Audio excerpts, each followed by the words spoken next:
So it really remains only to welcome our speaker this evening, who's going to be talking about his new book, about a topic that we all think we know something about, but I suspect that, certainly in my case, I suspect that by the time we finished our discussion today, I would have learned a very great deal more.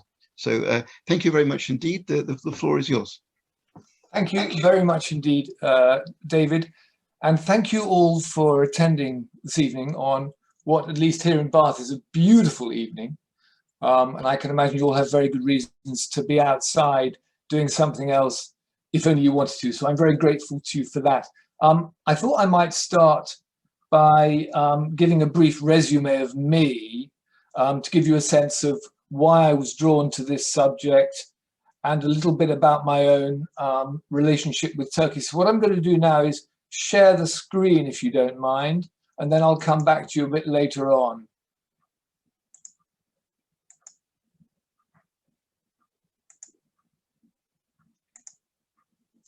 Okay, you should all be able to see me.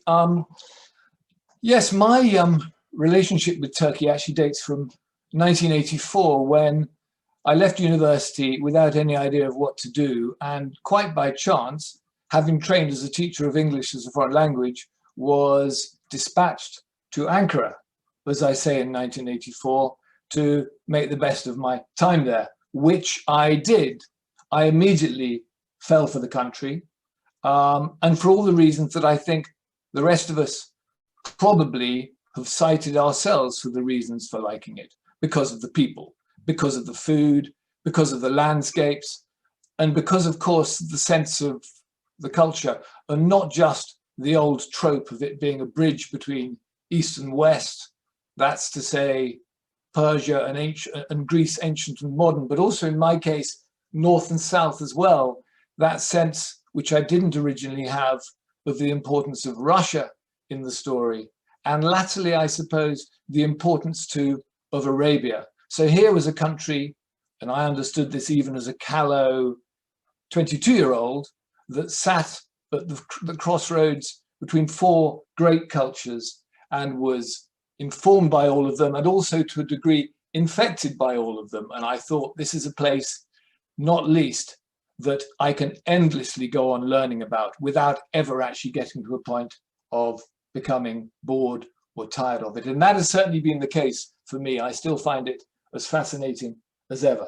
After my teaching year, which ended in 1985, I went home, went into publishing, discovered that the Turkish itch was still with me, and then reinvented myself as a travel writer, primarily as an excuse to get back to Turkey, which I did from 1986 onwards, the time, of course, when Turkey was undergoing an extraordinary tourism boom. So there was huge amounts of work for me to do if I wanted to do it. And that travel writing morphed into beginning to write travelogues, full-length books about Turkey, the first of which was A Fez of the Heart, which, for those of you who don't know it, is predicated on the slightly childish, but I hope informative and useful premise of exploring the notion of the Kemalists, Ataturk's banning of the fez, the national hat, in 1925 as a means, presumably, of re-engineering citizens into modern, westernized, non-Ottoman types, as the regime wished. Then my last but one book was Meander. The idea there was to travel down the Menderes River, which runs from Dinar in the central western highlands west to the coast, close to Kuşadası, and of course is the word from which we get the idea of wiggle. So it is, if you like, the original wiggly indirect river. And I like the idea of going on a journey which would be rubber stamped, if you like, by the notion of diversion, indirectness, exploring along the way. So there we are. I'm a confirmed travel writer, absolutely enthralled to Turkey, who then goes on to write a book with a very different approach called A Coup in Turkey, a book in which I describe Turkey, to my regret, I must say, as being a country where coups are to the country, much as it seems to me some people think missile tests are to North Korea, farmers' strikes are to France, school shootings are to the US, changes of government are to Italy, and, for example, hooliganism, football hooliganism, is to Britain. So the first question is, what was it that caused me to make this change of register in my writing? And I think that goes back to my first discovery of the story of Adnan Menderes and a beginning sense that of its importance and the fact that it was untold, largely speaking, at least in English. So here we are. The subject of my book is Adnan Menderes, whose dates are 1899 to 1961, who was the Prime Minister of Turkey from 1950 to 1960.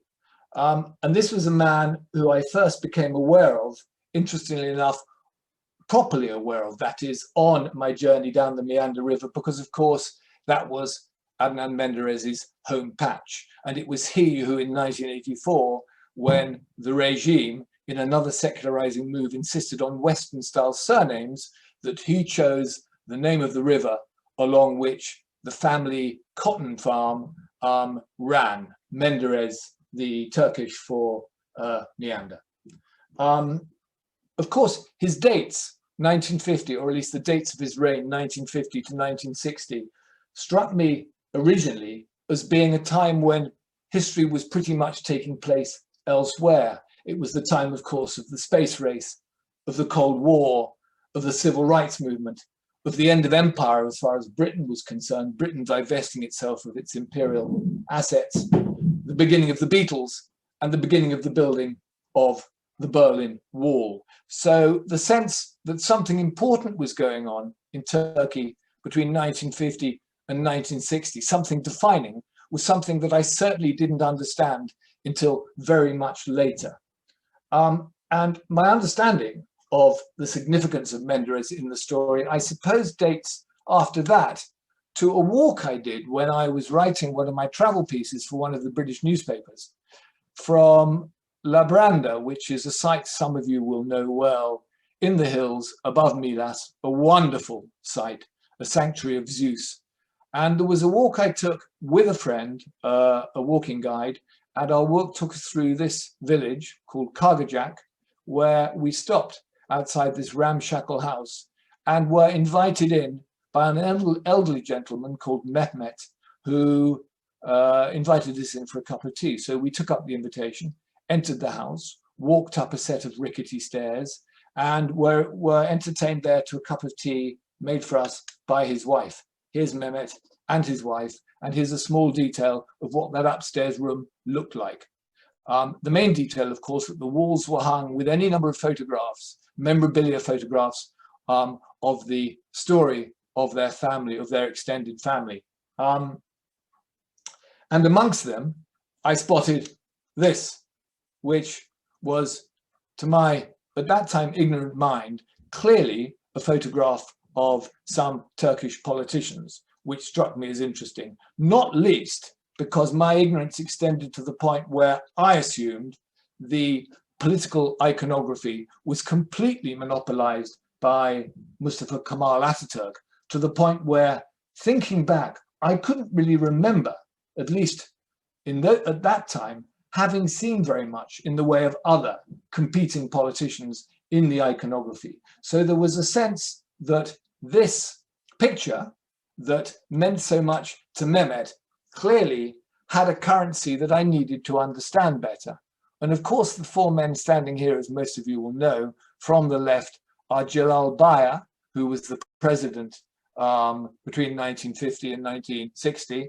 And to his, immediately next to him is Hasan Palatkan, who for most of that decade was the finance minister, and then Fatih Rushdu Zorlu, who was for most of that decade the foreign minister, and then on the right, in his characteristic shades and brill-creamed, brilliantined black hair, Adnan Menderes, the prime minister, doing something, and this struck me at the time, that Ataturk, of course, would never have been seen to do, which was showing his fellow ministers a an architect's designed mock-up of one of the possible designs for the Kocatepe Mosque, which was to be built, which was at that point being discussed as being built in Ankara on Kocatepe in the middle of the city. And of course, it was some time for all sorts of reasons before it eventually was. Now, Mehmet, when I asked him about this picture, the old man, he said a little bit. He said enough to make me fascinated. He basically said that it was a very important picture as far as he was concerned.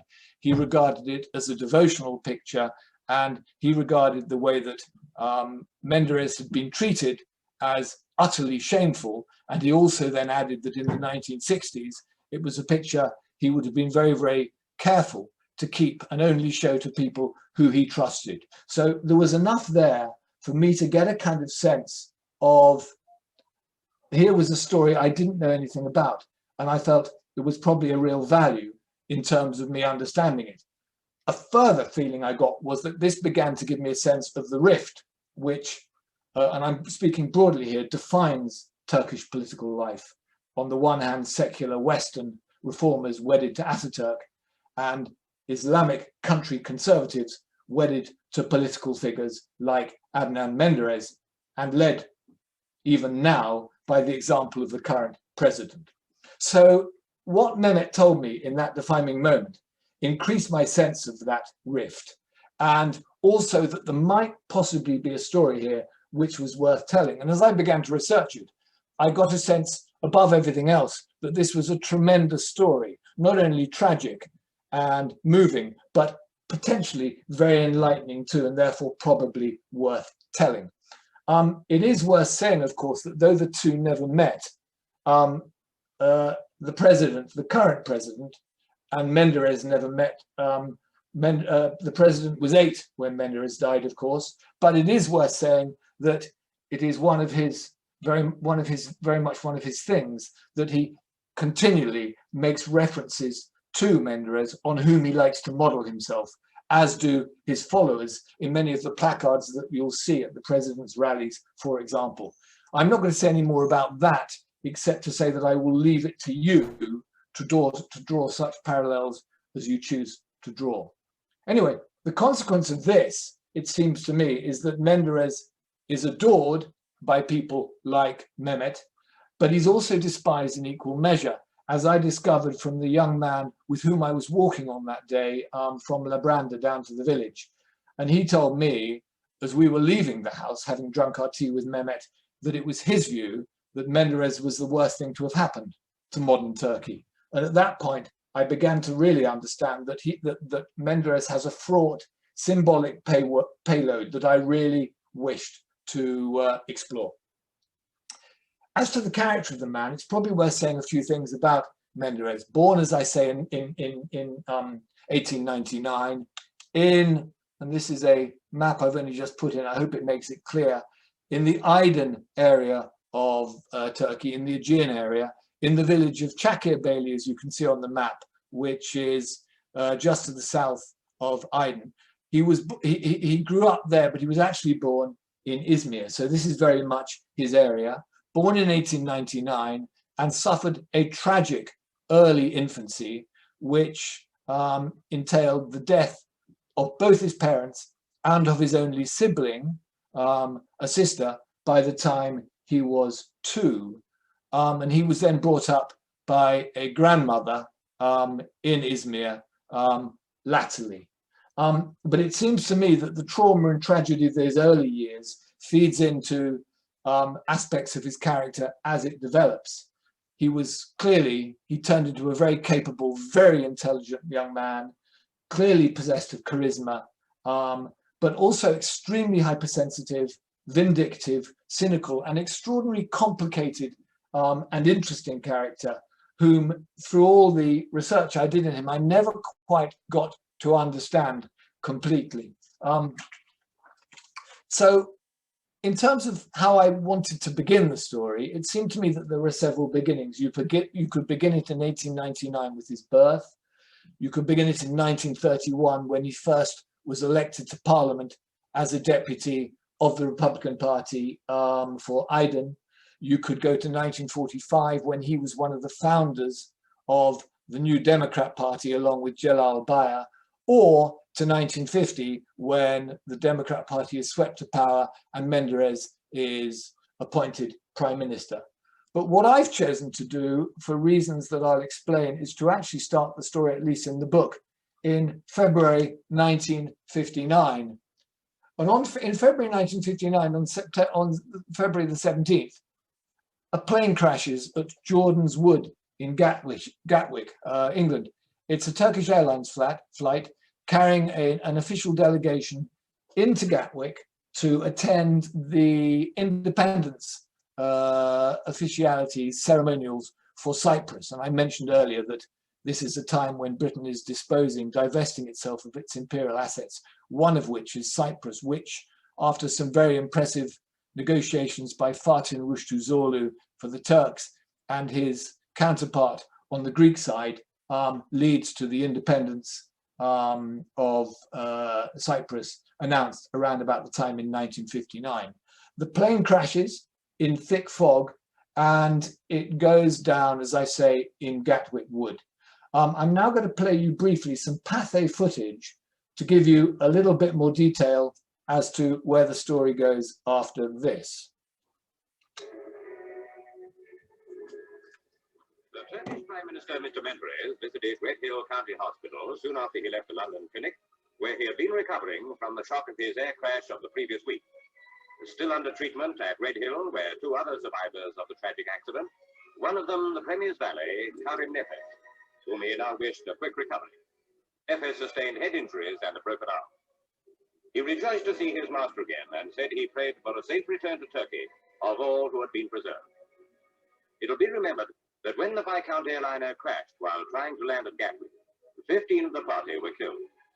Mr. Menderes thanked the doctors and the matron, Miss Nichols, for the care and skill with which they had treated his fellow countrymen. Leaving Redhill, the Turkish Premier went to Oakland's Park Farm, home of Mr. and Mrs. Anthony Bailey. Pressmen were there in force as the farmer and his wife came to greet their distinguished callers. Mrs. Bailey, once a nurse, found Mr. Menderes and two other men staggering from the aircraft wreckage on the evening of the crash. She took them indoors and revived them with brandy till an ambulance arrived. The Premier entered the house again in happier circumstances to thank his benefactors. The accident prevented him from attending the Cyprus talks, but it introduced him to an English farm and two charming people. Anthony and Margaret Bailey have made a friend of Mr. Menderes. He has invited them to spend a holiday in Turkey as his guests.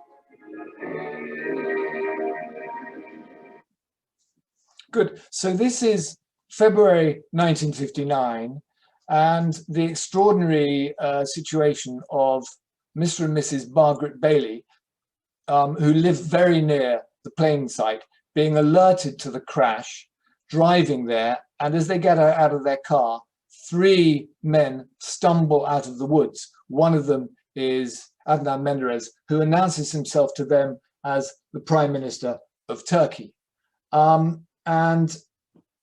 happens after that, as suggested here, is that the Baileys are lionized in Turkey. Over the next few weeks, they are bombarded with telegrams and gifts from all over Turkey. Extraordinary. I've seen the family archive of what they received. There were stoves, there were boxes of figs, there were carpets, there were boxes of cigars, boxes of sweets, and there were invitations to stay all over Turkey, which they were going to take up when they took up the Prime Minister's offer later that summer to travel, as they did, to Turkey as his guests for a holiday.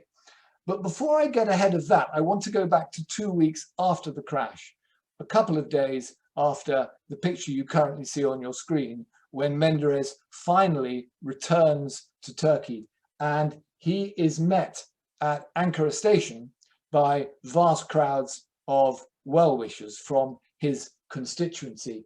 And I really wish that Pathé had been there, because I'm really going on eyewitness accounts and some still photographs when I describe what the crowds were like, the sheer extent of the crowds, and what happened as Menderes got off that train at Ankara station on the last day of February in 1959.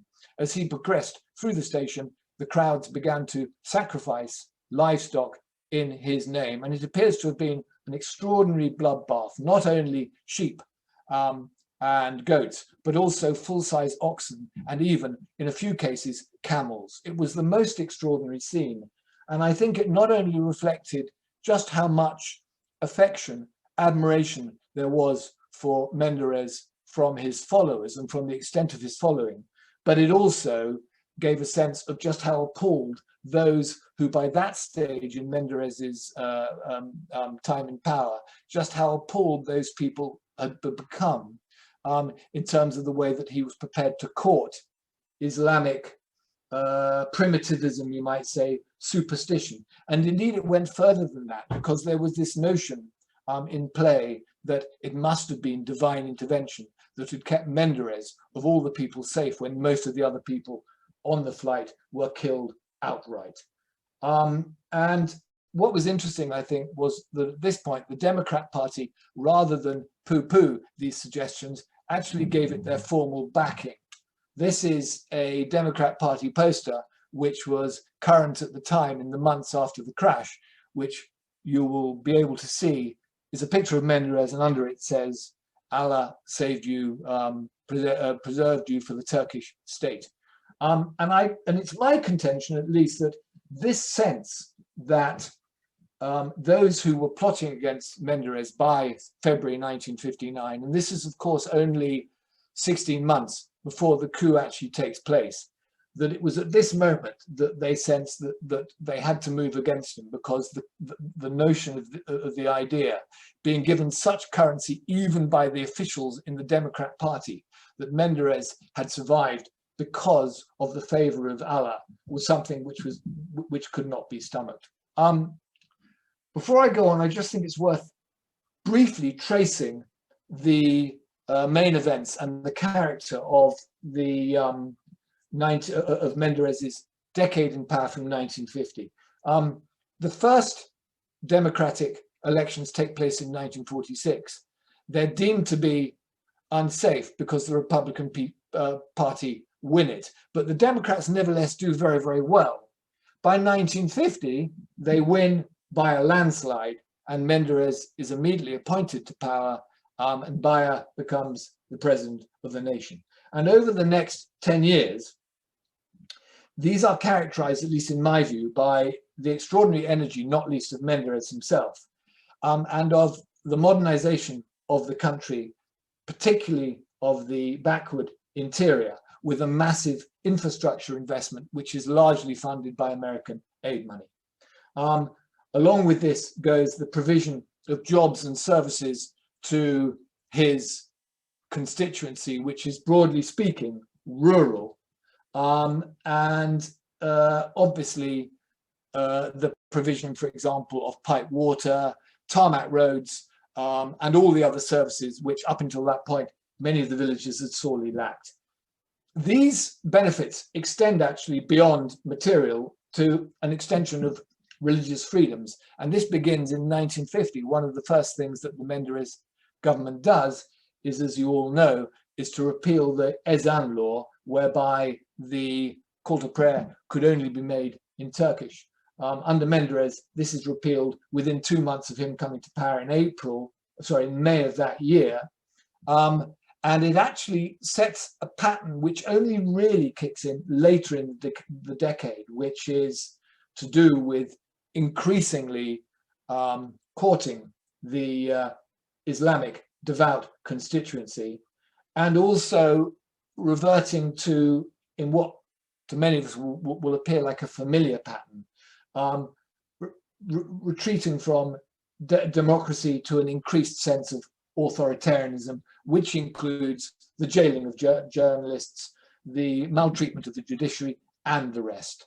And all this leads, not long after we've last seen Menderes in February 1959, with the increasing outbreak of unrest, particularly amongst the students at Istanbul University, which really kicks off in the spring of 1960. And the coup then takes place on the 27th of May 1960. It's singular and it's sufficient, and it's over within hours, if not in minutes. And it gives you a sense, looking to the attempted coup that happened not very long ago, that a coup in 1960 was very much easier to carry out than one latterly. It was a case of taking the railway stations, securing the post office, the presidential palace, the airport, and one or two other key buildings and parts of the infrastructure. Certainly, in the case of 1960, it was said to be all over by several of the putschists within 20 minutes. What followed over the next hours was the rounding up of everybody involved with the Democrat Party, including every single member of parliament, member of a democratic parliament, who were primarily held at the military academies in Ankara and Istanbul. Then the first difference between contemporaneous coups in places like Iraq and Cuba was that rather than lining up the main suspects and killing them, the Committee of National Unity, as it called itself, decided that they were going to do it by the book, which was to say that the regime members, all of them, would be given due process by trial, and this would take place later in the year. In the meantime, they were going to be incarcerated on the island of Yas Ada, which you will all know, which is often visible from Istanbul itself and is one of the much smaller of the Prince's Islands. I first went there when I was beginning to think about this book in 2013. A friend who had a boat took me there because, of course, there were no ferries to go there. And the island struck me as fascinating, not least because from this view, you will see that there is this extraordinary combination of buildings from different periods in the island's history. The ornate castellated building, slightly left of center, is what remains or remained of the folly that was built by Henry Bulwer in the 1850s, who was the ambassador to Constantinople, parts of which did survive until recently. Below it and all around it, you can see buildings which were built by the Navy when they used it as a training center in the 1950s and the late 1940s. Latterly, the buildings higher up date from the time when the Istanbul University used it for various research projects. And of course, to the right is the blue-shaped building, is the building which was originally the gymnasium when the Navy were using it as a training center. So I put ashore that day with my friend, and we walked through this ruined, extraordinary place, full of ghosts of a story I was beginning to understand. And this is an interior of the gymnasium, which, as many of you will know, was latterly used as the courtroom for the trials which took place on Yas Ada of all the officials, deputies and ministers of the fallen Democrat regime. And this took place from October of 1960. One of the things that was really interesting, at least to me, was that there was this extraordinary softening up campaign which took place in the course of 1960 prior to the trial opening, which was an attempt to discredit the main characters amongst the Democrats, to discredit them, to expose them as embezzlers, charlatans, libertines particularly, and murderers. And you can see here from this particular cartoon that top left, Baya is depicted as the Red Sultan, as Abdul Hamid. Center, Zulu is as Al Capone because he was accused of having embezzled lots of money. And then below him, Palatkan as the Khan of Crimea. And of course, Menderes at the top as Casanova. And I think these were chosen partly because there was a sense of presumption that the core of the Menderes, of the Democrat, and by extension, the Menderes constituency was extremely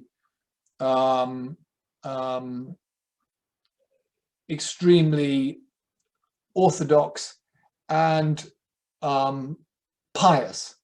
And any notion that Menderes could be represented particularly as having been a philanderer, which indeed he was going to play very well with them and work very well in exposing him as something else than he claimed to be.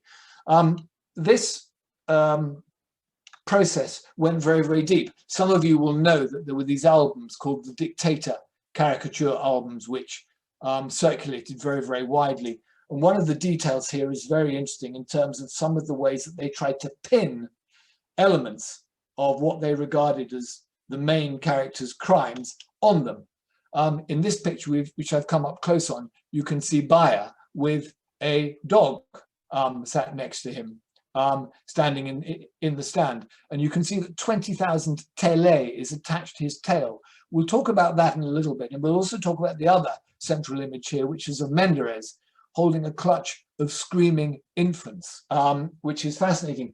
And this is all related to the way that the trial bizarrely and surreally starts, which is with a couple of cases which seem very, very marginal, at least in terms of what they then go on to accuse the main characters of.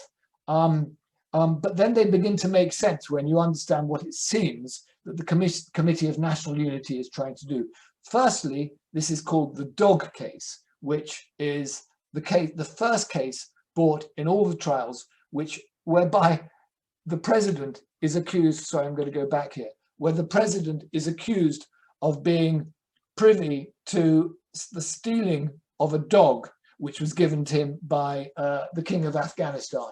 It's a surreal story, and this is, if you don't mind, the one reading that I want to give you a sense of how this played out and perhaps why it might have been chosen, and also to give you a sense of the approach I've taken in the book. It begins with Akile Gursa. I was talking to Chidem about Akile, who is one of the granddaughters of Jalal Baya, lives in Istanbul, and was one of my sources for aspects of the story. And I read as follows. Akile Gursoy remembered the dog, which had caught her grandfather's eye in the grounds of the Royal Palace at Kabul during a state visit to Afghanistan in 1959. The Turkish president, an old hand when it came to the regional codes of hospitality and the obligations they imposed, should have known better than let slip his admiration for the creature, which he had no sooner done than the dog was his. Gifts from the king of Afghanistan were not to be refused, of course, and when the president went back to Turkey, so did the dog. It was a breed of Afghan, naturally, a very special and handsome dog with beautiful eyes, somewhat silent, said Akile. As I was only a small child, it struck me as very tall. I loved all animals, and of course wanted to keep it, but my grandmother, being a practicing Muslim, would not have dogs in the house. The family were concerned that we would not be able to take care of it properly. I dare say we didn't keep it for that long. I often wonder what happened to it in the end. Those in the Yasa'ada galleries, at the court this is, had their own reasons to wonder, not least that trials of such gravity should have opened with a case concerned as to the arrangements made for the removal from the presidential residence of an Afghan hound. One hardly knows whether to laugh or cry, wrote the bemused correspondent for The Observer. Even the most partisan Republicans, whom the ticketing arrangements so favored that they were to dominate the public galleries throughout the trials, were forced to concede that the main defendant had a point when he declared the proceedings to be beneath his dignity. I cannot imagine a more humiliating punishment for myself than being brought before this courtroom to be tried for so insignificant a crime, thundered Bayer. He even offered to plead guilty if that would put an end to a case only the prosecution were inclined to take seriously. Even the court officials appeared unconvinced, their mumbled exclamations commending the case as, and I quote, the sort of thing which has greater impact on the masses than charges of violating the Constitution. Whatever the reservations, the case would be heard, and the former president was obliged to detail how he had arranged for the disposal of a dog, which his wife would not have in the house. He recounted instructing the agriculture minister, whose portfolio appeared most closely fitted to the purpose, to deal with the creature, telling the minister that this was no common stray, but a rare species of great value to Turkey, and one which the Ankara Zoo would no doubt wish to acquire. Except that the zoo was not so sure, and even less so, according to the testimony of the zoo's director, once the agriculture minister mentioned 20,000 lira, a price which the deputy undersecretary and various presidential aides confirmed in a series of increasingly insistent phone calls. We needed money for salaries and we were in debt, the zoo director complained to the court. Besides, we were being offered a crocodile we wanted to buy for 4,000 lira. Being forced to buy the dog, another zoo employee testified, had necessitated the sale of 200 curly-haired sheep on a nearby state farm also managed by the zoo. Nor was the dog said to be worth anything like the money, whether it converted to 5 crocodiles or 200 curly-haired sheep that the defendants demanded. To establish its actual value, the prosecution commissioned a committee of experts who concluded in a report solemnly read to the court that the creature was useless for breeding as it was not accompanied by a female of the species. The experts therefore arrived at a value of 1,000 lira, which an enterprising businessman promptly trumped by offering Ankara Zoo all their money back and some with a bid of 22,500 lira. The businessman's plan for Buster, the dog having apparently acquired a name in the process, was to bring the celebrity hound to Istanbul and put him on show there at 25 kurush a look. So the proceedings descended into farce, providing rich entertainment for the galleries, but disappointing those whose purpose in bringing the case had been to expose, and I quote, the degraded mentality of the former president, a case that Ahmed Yalman, as supportive of the Yasser Adda trials as he had once been of the men arraigned there, described as a nice skit on our bad period. It will help us and the whole world see the kind of administration we have left behind. The dog trial, as it was called, backfired, disastrously so, not only in reducing the proceedings to ridicule, but prompting revelations which reflected favorably on the former regime. Chief of these was the disclosure that the 20,000 lira received for the dog, rather than disappear into the defendant's pockets, had paid for the installation of a much-needed public fountain in an Izmir village, whose residents, famed for their heroism during the War of Independence, were as deserving of a fresh water supply as any. The former president, whom the committee meant to portray as a bullying extortionist, unfit for the land's highest office, and impious enough as to have a dog in the house, turned out to be committed to public infrastructure projects, and in the can-do way of the Democrats, which was more than the godless had ever managed. For the prosecutors, it had been an unmitigated calamity. Clambering from the wreckage of the opening case, they dusted themselves down and resolved to try again, hoping to have more luck with the next man on their hit list. So, the first trial, which is the dog trial, which is an attempt, I think, to soften up Bayer by ridiculing him and presenting him as impious enough to have a house dog, to have a dog in the house, and then attempting to sell it to his own advantage, totally fails. And so the prosecution move on to the second case, which is equally startling, and is a case which attempts to expose Menderes as a philanderer. And it does this by bringing to the attention of the nation the fact that Menderes has had several affairs, one of which was with an opera singer by the name of Ayhan Aydan, with whom he had a child in the summer of 1955, who died within hours of being born. And the prosecution decided that they would accuse Menderes of having been privy to, having been party to the death of that child by having persuaded the doctor to murder the child. Of course, this was all entirely ridiculous and was exposed as such within, right at the beginning of the case. But it didn't seem to matter to the Committee of National Unity, who were only interested in having Menderes's philanderings exposed to the audience, particularly to his own constituency, in the hope that it would disenchant them in terms of their affection for him. Now, these cases, it seems to me, are an attempt, as I've suggested, to soften up the main characters in readiness for what comes next, which is the heart of the case, which is all about the violation of the constitution. And in Turkish law, at least at the time, the violation of the constitution was dealt by an Article 146, which mandated the death penalty for what were very nebulous charges. And it was this which was used against a great number of the defendants in the trial. And of course, because the death penalty was mandated for it, at the beginning, there was no choice but to give anybody found guilty of the sentence a death penalty. That changed, the law was changed within the summer of 1960, which many people interpreted as allowing the court to be selective in terms of who they would actually condemn. And it had therefore a very, very sinister sense all about it.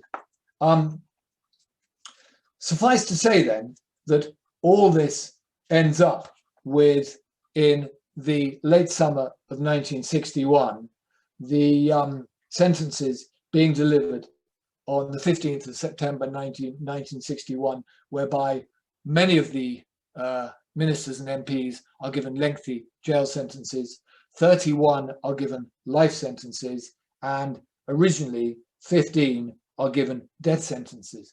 In the course of that day, 12 of those death sentences are commuted, one of them for Bayar, who is excused from the death sentence on the grounds of his old age, which leaves 3 men to be executed: Adnan Menderes, Hasan Palatkan, and Fatin Rushdu Zorlu, which of course are 3 of the men, along with Bayar, who appear in that picture admiring the model of the mosque that I saw back at the beginning of this journey when I was invited into tea in Mehmet's house in the village of Kargacak near Labranda in the Aegean area of Turkey.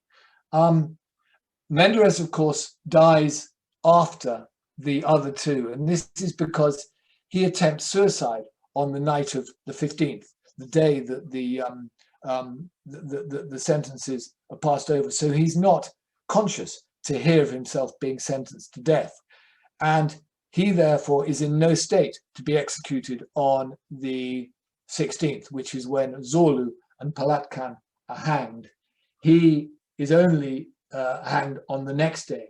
And my source for this was another of the many eyewitnesses that I tracked down as a way of telling this story. I've mentioned Margaret Bailey, and there were various other people who, elderly now, who played important roles in the telling of the story. And one of them was this gentleman, the gentleman on the right here, whose name is Ismail Shenzuz. He lives in Ankara, he's an elderly man, but at the time he was a photographer for the liaison committee of the Committee for National Unity, and it had been his job all through that year to take photographs on Yasser Adda, often for use in the press, which he, looking back, despised because he felt he was being used as a propagandist. He had to take photographs of the main characters looking at their most remorseful and downbeat, and he didn't like his role, not least after what came along, because on the night of the 16th, he was called by his superior and told to get onto a waiting boat to go to Yasser Adda to take some photographs of Menderes. And the reason for this initially was that a rumor had been going around that Menderes had already been hanged, despite the fact he was in no condition to do so. And the committee wanted to have photographs of Menderes, if you like, to scotch that rumor. So he went to the island, and on the morning of the 17th, he took photographs of Menderes. One of which showed him on the island in good condition, which was used as proof that he hadn't at that point been hanged. Ismail Shenzuz was then told that he had to take a boat to Imrala in advance of Menderes' arrival there. And it was at that point that Shensus began to understand that he was being sent to the island to photograph the execution of Menderes, which is what he does. And he takes a whole series of photographs, one of which is this one. And it's a photograph taken by Shensus of Menderes in his white shroud being walked to the gallows between two men. And Shensus told me that a couple of very interesting things. Firstly, he told me that prior to this photograph, Menderes was in no condition to walk on his own. He had actually been supported by the men on either side. And the authorities who were in attendance, standing, if you like, where we are, looking at the three men in front of them, had actually insisted that Menderes walk on his own, so that photographs did not exist of him being supported on his way to the gallows. The other thing that Shensus said was that he had offered to go round to the front to get a photograph of Menderes on his walk to the gallows from the front. And the men standing behind, which was various high-ranking officers, military officers, prosecutors, and officials from the island, had actually said, no, no, no. And Shensus interpreted this as meaning that they had realized even at that point that they were party to a crime and they did not want to be photographed. They did not want to appear within this photograph of Menderes being walked to the gallows. And it was certainly his view that the criminals in this case were the people who did the executing rather than the man who was executed. So Menderes was executed on the 17th of September 1961, and in the years that followed, it was an attempt by the army to ensure that his name and his memory were erased, and for many years his body and that of the two ministers who died the day before him were buried on Imrala, on the island where they were hanged. And it was not until 1991, as part of the process of what we might call their rehabilitation, that long process, that they were moved to Istanbul and reburied in their current graves, which are at Topkapı, just outside the walls. And of course, along with that rehabilitation process, began the process of their names being attached to any number of buildings, institutions, roads. In Menderes' case, the airport, which always struck me as surreal, given that he was so closely associated with, for many other people on that flight, a fatal air crash. Another aspect of just how extraordinary this story was.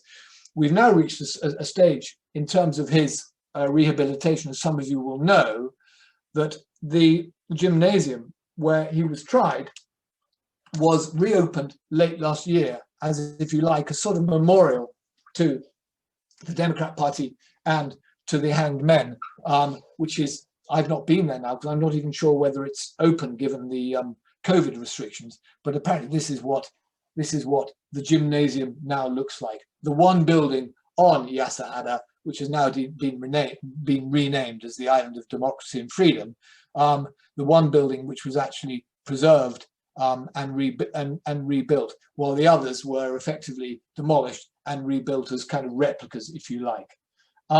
So it's a very interesting point, it seems to me, that this was reopened last year on the 20th anniversary of the coup as, if you like, the kind of final establishment of Menderes and the others of the Democrat Party being rehabilitated. I'm aware, of course, that this is a conscientious project. I'm just going to come back to you now by stopping the share, if you'll forgive me a minute. Just to come back to you and say a little final thing, which was what I was trying to do with this book was to reframe particularly Menderes as a human being with all the flaws, rather than as the polarizing symbol that he seems to have become. When I talk to people on either side, I either get that he is the worst thing, as I've suggested, that's ever happened to Turkey, the great traitor of Ataturk's vision, or on the other side, the great champion of traditional Turkish pious values. And it seems to me that he was neither of those things, that in this whole kind of process, the man himself got lost And I wanted to begin the process of actually humanizing him by giving readers a sense that he was a very complex, as human beings always was, a very complex man driven by any manner of really interesting motivations. And that whatever else you might say about him, what happened to him was a terrible act, not only of injustice, but also foolishness in terms of what it seems to have done to the country's political and social development. So what I'm really trying to do with this book, I think, is to offer an act of arbitration, a way that the two sides from their extremities can begin possibly to understand the perspective of the other, and therefore begin to find ways of finding a way ahead that allows them to understand, begin to understand the other position. Thank you very much indeed.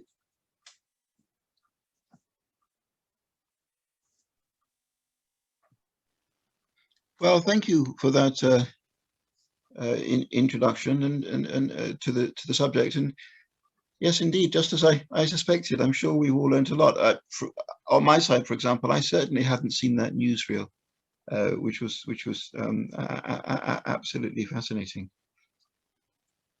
So here we are. So did you? I'm afraid, of course, I've not read the book yet, but just don't worry, David. But did you?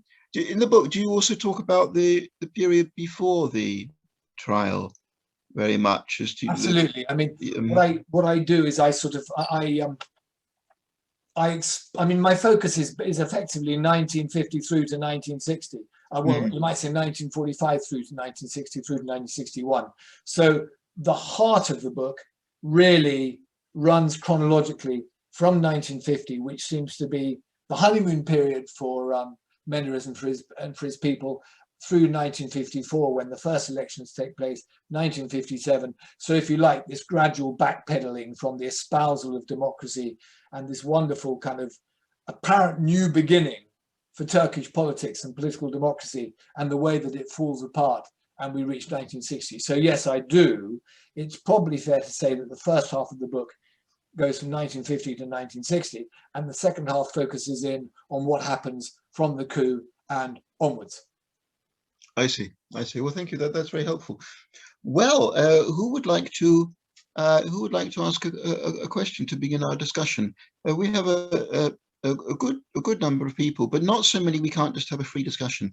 So I would just invite you to jump in, please, and just unmute yourself, and we'll start. So go ahead.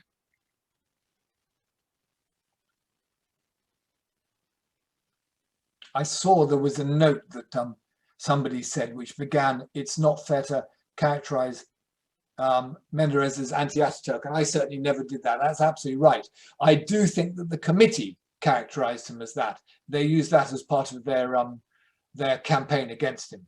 But no, I think you're absolutely right. There was no sense in which he was anti-Ataturk. Indeed, a lot of what he did was clearly very, very supportive of him. Of course, it was the Democrats who accelerated the process of getting Ataturk finally into his final mausoleum at Anıt Kabir. It was the Democrats who passed the law whereby any desecration of Ataturk statues became illegal. Yes, but I think what he did do against the spirit of Ataturk, certainly from 1957, was to increasingly, as I've suggested, court Islamic values to a degree which I think even Ataturk himself would have found offensive had he been around to do so. Yes, I always remember the comments that Paul Stirling used to make, because of course he was in the village in the 1940s in the lead up to the elections, and he said that it was absolutely clear that when the Democrat Party people came to the village, they said, "Don't worry, we'll bring Islam back. It's absolutely fine."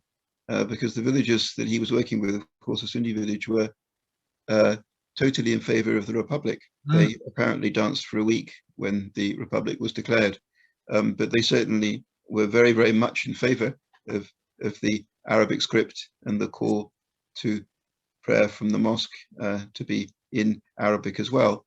And Yes. so when they had the offer from the Democrat Party that these were things that would happen in future, they were very, very happy indeed to give it their absolute and full support. So indeed, it was quite open that Well, this is what was being offered. yes, I think it's really interesting that, of course, it's a mistake to assume that the founders of the Democrat Party came out of any tradition other than the Republican people. They were all long-term Republican People's Party deputies and ministers. In fact, Bayer had served as prime minister, of course. But it seems to me that the moment that democracy is declared, and there was something very sudden about the way that happened in 1945, as I understand, a means to fend off the sense that the Soviets were increasingly belligerent towards Turkey after the war. That once democracy is declared, it's the role of the opposition party to actually offer something different, whether you like it or not. I mean, the degree to which they were avowed Democrats, I don't know, but that became their role, because once you have an opposition system, and Inanu had declared it, there's nowhere to go but to actually distinguish yourself from the other side, isn't there? So it seems to be a natural process that it goes like that. Yes, I'm sure that was in their thinking. Absolutely. There are lots of very interesting comments in the chat, but do feel free to make them. Oh yes, because I haven't seen them. Make them. I mean, I can see that Memeteli has one here. Would you like to say it? We must please do. We need to. If you can't unmute yourself, I'm sure Craig will.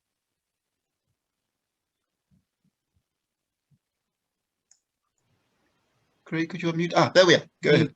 He's unmuted. Excellent, please. I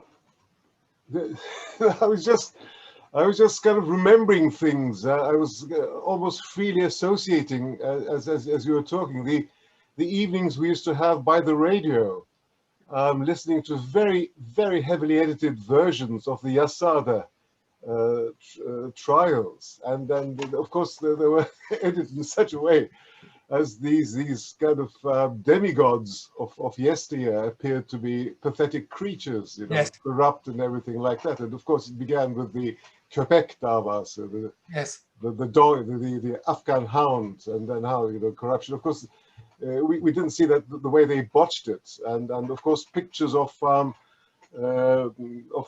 fake pictures of women's underwear coming out of Adnan Menderes' private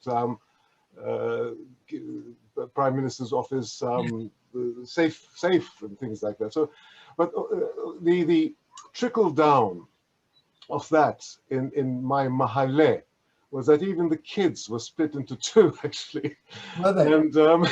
And so a group of the kids would sort of pick up these quasi-pornographic chants and things about Refik Koraltan and then others, and so these were reproduced. And we're talking about 10 to 11-year-old kids. I mean, I was 10 years old when all this was happening, and so this was our first politicization. Amazing. Our first understanding of power. Yes. And of course, what was great, say a month ago, then became bad the next month. I remember, this is an anecdote, sort of having a dispute with this was İlkokul 5, the last class in my primary school, and one of the guys said something that Ataturk was a member of the Democratic Party. So I objected to that. So we went to the teacher and said, hocam, öğretmenim, sorry, we didn't have hocas, öğretmenim. I said to the woman teacher, look, Ataturk is the founder of the Republican People's Party. And the kid said, no, of course not, founded the Democratic Party. So the woman, instead of siding with me, said, Ataturk is above politics, right? It's got nothing to do with politics. And so, I mean, that was April, May 1959. And from there, of course, you had something else. Now, the thing which I want to ask you, that's the question which I am posing to you. What do you think? I I have my own answer to that. But what do you think that Erdogan seeks to express his continuity with Menderes? What particular thing which with Özal, Erdogan links up providing freedom, neoliberal market freedoms, and delivering services to the people. So that's his thing with Özal. With Menderes, I think it's more political, the continuity which he emphasizes and thinks that he is representing that tradition. I think that it's primarily the value of linking yourself to a martyr. And Menderes clearly had an extraordinarily large constituency. And the moment he was martyred, that constituency was sort of sealed in aspic forever. And it seems to me that what he's doing is simply linking himself to a character that he regards as enduringly popular, at least in the minds of the elderly, and presumably by trickle down to their children. And certainly I found that whenever I was talking about Menderes, very young people were talking about, you know, bizim sevdiğimiz başbakan. You know, even very young people on that side of the argument were talking about, were describing his as their much loved prime minister. So I think it's not necessarily about the politics he espoused, although there are those extraordinary parallels in terms of the ways that the two men, for example, back infrastructure projects, for example, and mosque building and the language they use. There are so many fascinating parallels, which I haven't really gone into in terms of the talk, because I thought I'd leave them to you. But it seems to me that he simply recognizes the political value of attaching himself to a Menderes. One last thing. May I suggest that the discourse of milli irade, Yes, national will, is rooted in Adnan Menderes's understanding of politics. yes, Unmediated direct representation. Yeter, söz milletindir, yes. which was the 1950 winning poster of the Democratic Party. That unmediated direct representation of the popular will for development and security.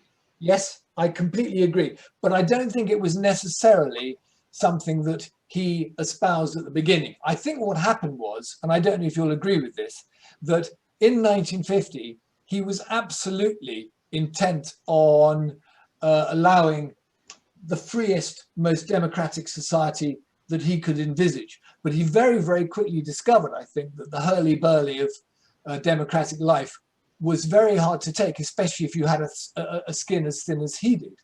And I think it was at that point that he retreated to a model which was much more comfortable to him, which was, as you suggest, the milli irade idea, whereby, yes, we'll take this to the people every 4 years, and then you'll allow me to get on with the job of ruling.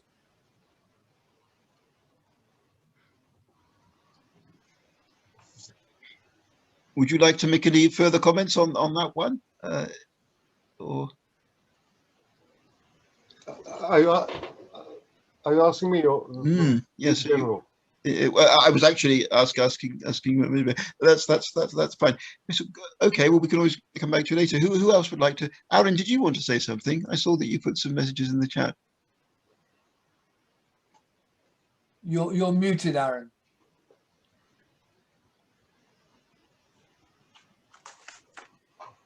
Can you hear me now?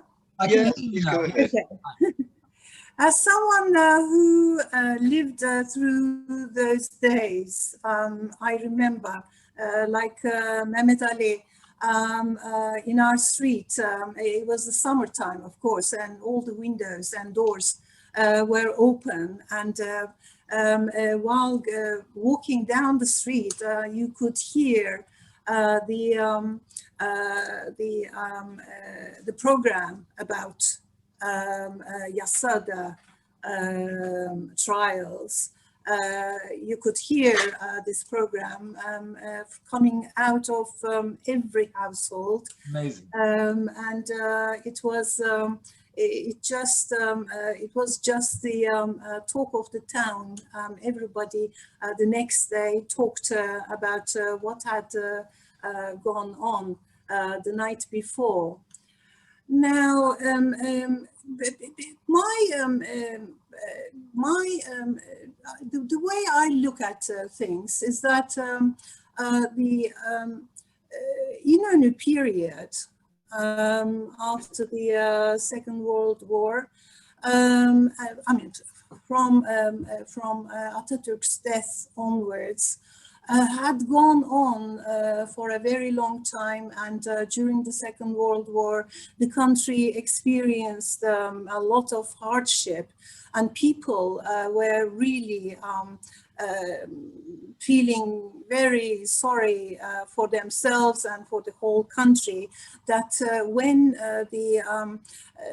the chance offered to them to go for a second possibility, an option, they flocked down towards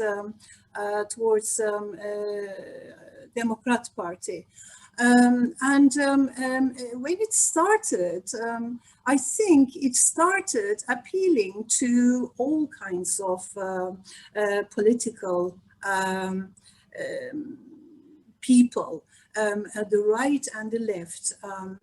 But as from 1953 onwards, then it realized, the people running the party realized that the majority of the voters were based in Anatolia, not terribly educated, and therefore the party thought perhaps they should design themselves appealing to these people rather than the urban folk. And that is why it went down the street, down the slope towards the end.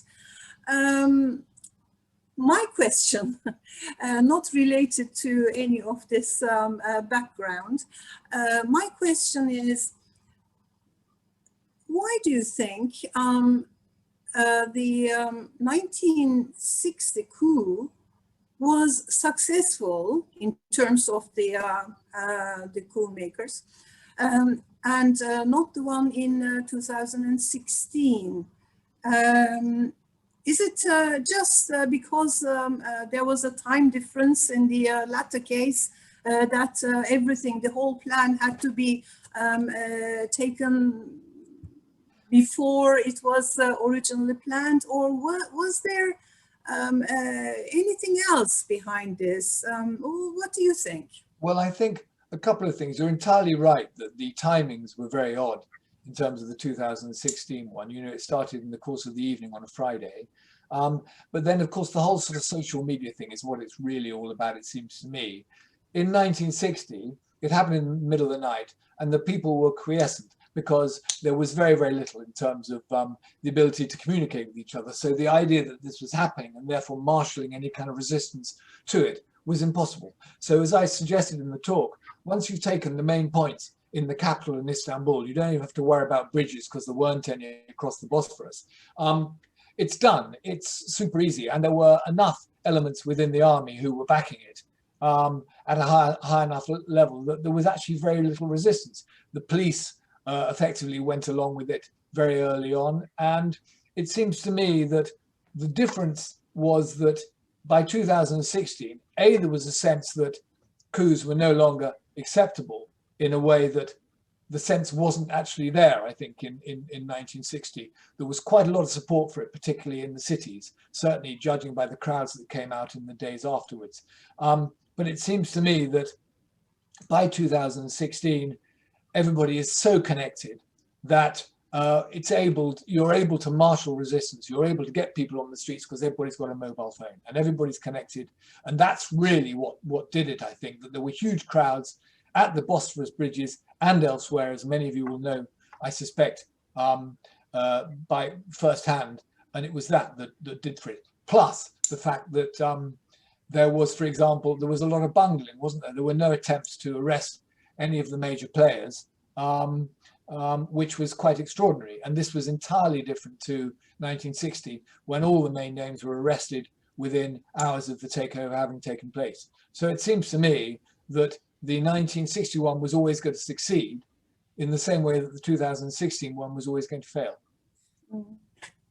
And by the way, in terms of your assessment of the process from 1950 through to 1960 and the way that the Democrat Party particularly began to kind of focus itself on the constituency as it emerged, I think that's entirely right. Increasingly, Menderes had a sense, and he loved a rally. I mean, he loved a rally, and he loved a rally particularly in the provinces. It was all about how good he was with the peasant classes, regardless of how poor he was with the professional classes and the military particularly. Just before I leave, it is interesting that today's talk coincides with the 5th anniversary of the latest coup in Turkey. 15th of July was when yes, 2016 coup was attempted. I hadn't thought of that, and it's my 26th wedding anniversary as well. Okay, we can add that to the mix, although it's entirely irrelevant. Yes, good point though. Thank you, Aaron.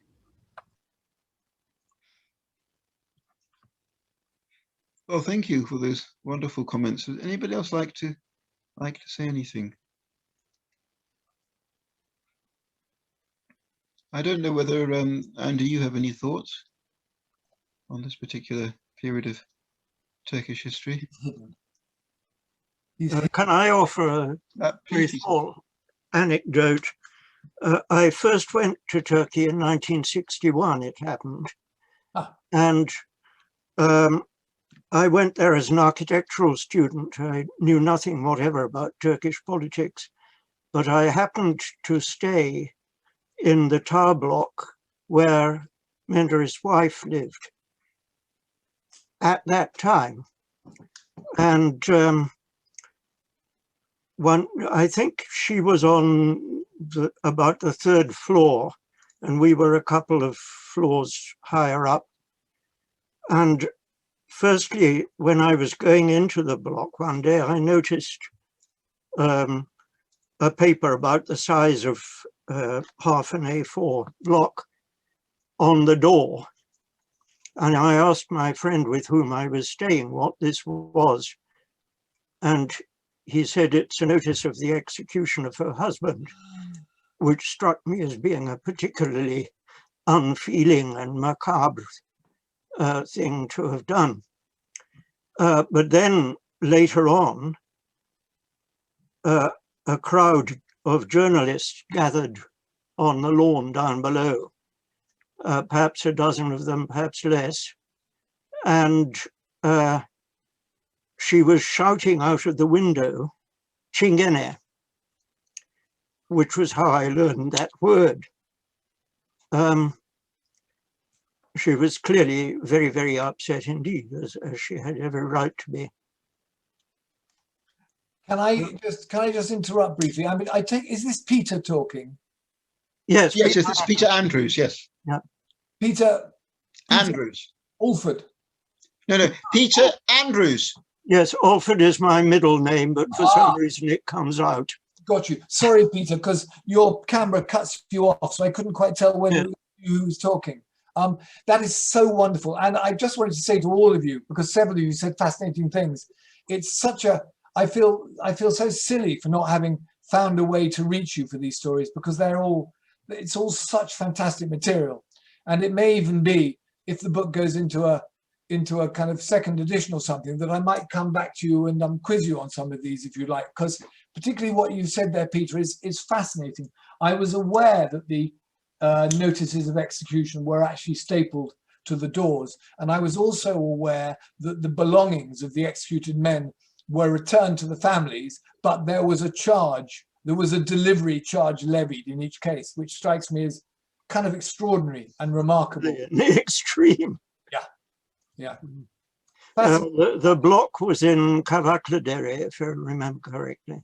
Right, right. And am I right in thinking then that because she'd been moved out, obviously she'd been moved out of their premises. I think the flat may have been provided by a friend because all their assets had been sequestered or indeed frozen. Yes, I have no idea about that.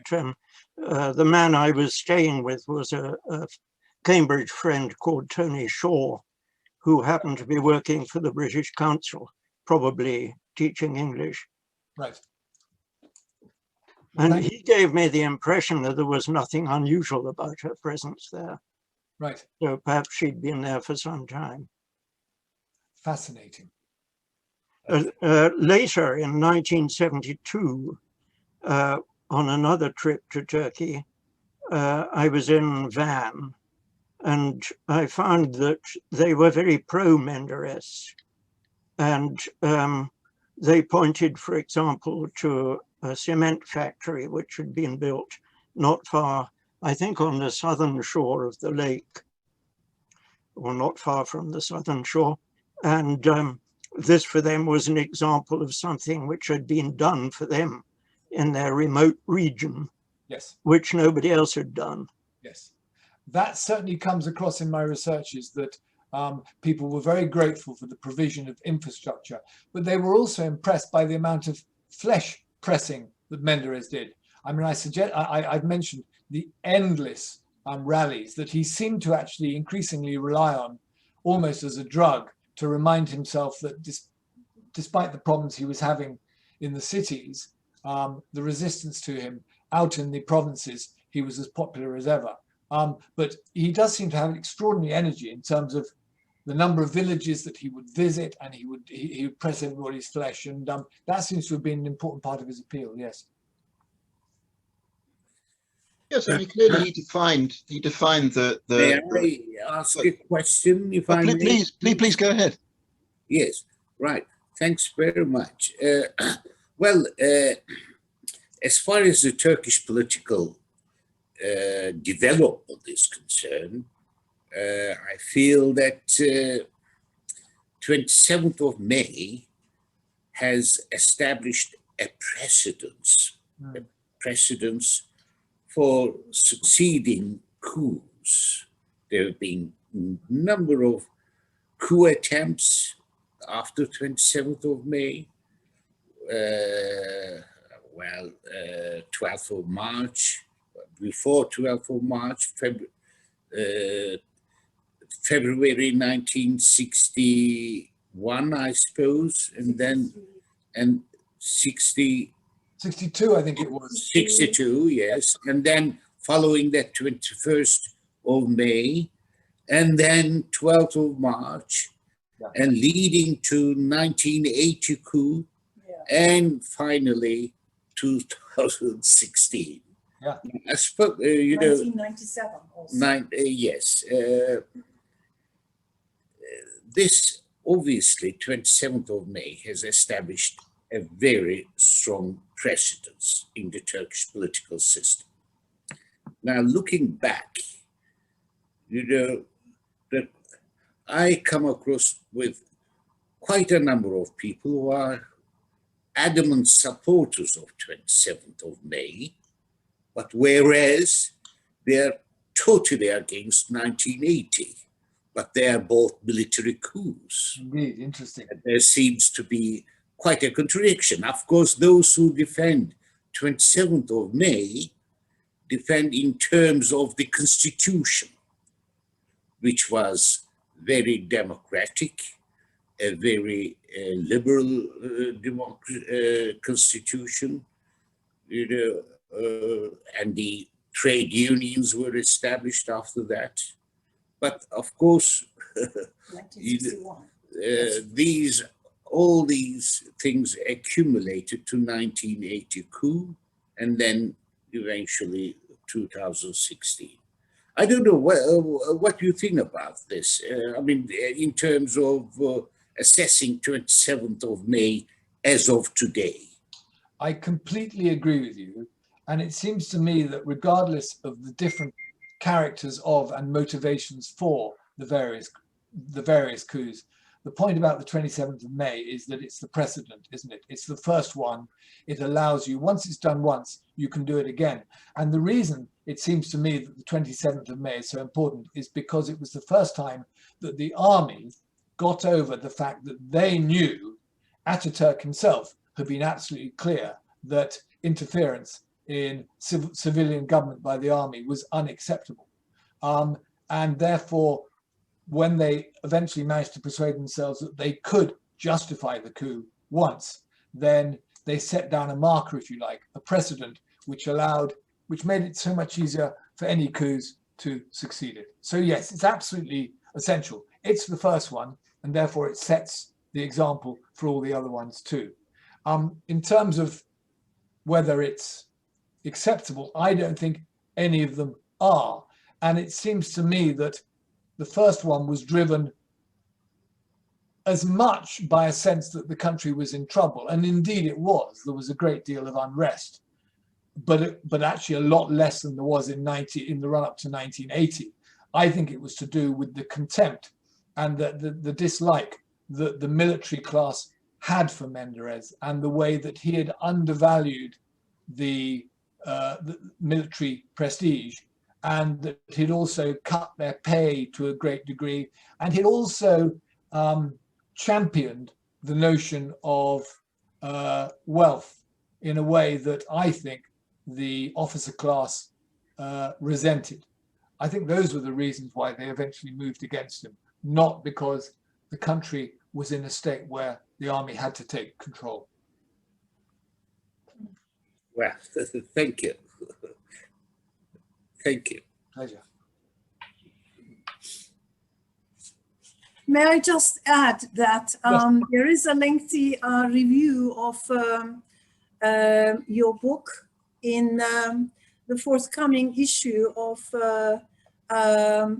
the British Association for Turkish Area Studies review. This is a bulletin that the association produces twice a year. So the next one coming up is in October this year, and there's a lengthy review of your book in there. Oh, that's wonderful, Aaron. Should I look forward to it, or is it kind to me? I've got your email address, so I can send you the details. Thank you so much. That would be very, very kind. I'd appreciate that. Thank you. Are there any more points that anybody would like to make to our speaker?